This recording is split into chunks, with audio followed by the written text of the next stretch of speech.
Sukumar Telugu cinema రంగంలో తనదైన ముద్ర వేసిన దర్శకుడు. తన కథా కథనాలతో కొత్త ప్రయోగాలతో ప్రేక్షకులను ఆకట్టుకునే ఇతను తెలుగు సినిమా ఇండస్ట్రీకి ఎంతో విలువైన ఆస్తిగా చెప్పొచ్చు. సుకుమార్ గారి చిత్రాలలో విజువల్స్ చాలా అద్భుతంగా ఉంటాయి. ప్రతి ఫ్రేమ్ కూడా కళాత్మకంగా ఉంటుంది. సుకుమార్ ను తెలుగు ఇండస్ట్రీ ముద్దుగా లెక్కల మాస్టర్ అని పిలుచుకుంటారు. ఆర్య సినిమాతో అల్లు అర్జున్ కు లైఫ్ ఇచ్చిన సుకుమార్ రంగస్థలం సినిమాతో రామ్ చరణ్ లో నటుడిని బయటకు తీసుకువచ్చారు. పుష్ప సినిమాతో నేషనల్ లెవెల్లో క్రేజ్ తెచ్చుకున్న సుకుమార్ పుష్ప 2 సినిమాతో మరోసారి మ్యాజిక్ చేశారు. అయితే సుకుమార్ సినిమాలకు గుడ్ బై చెప్పబోతున్నారనే ప్రచారం జరుగుతుంది. పుష్ప 2 సినిమా ప్రీమియర్ షోస్ రోజున ఎటువంటి సమాచారం లేకుండా సంధ్య థియేటర్ దగ్గరకు వెళ్లడంతో అక్కడ భారీ తొక్కిసలాట ఏర్పడింది. ఈ క్రమంలో రేవతి అనే ఓ మహిళ మరణించారు.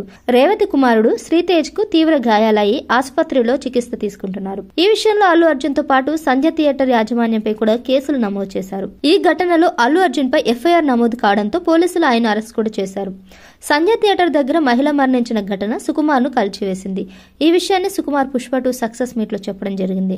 సినిమా ఇంత పెద్ద హిట్ అయినా నాకు సంతోషంగా లేదని, సినిమాను రీక్రియేట్ చేయగలను కానీ ఓ జీవితాన్ని తిరిగి ఇవ్వలేనని సుకుమార్ చెప్పుకొచ్చారు. తాజాగా ఒక ఈవెంట్ లో సుకుమార్ ను ప్రశ్నిస్తూ ఒకటి వదిలేయాలంటే ఏది వదిలేస్తారని అడగ్గా సినిమాలు చేయడం మానేస్తానని సుకుమార్ చెప్పుకొచ్చాడు.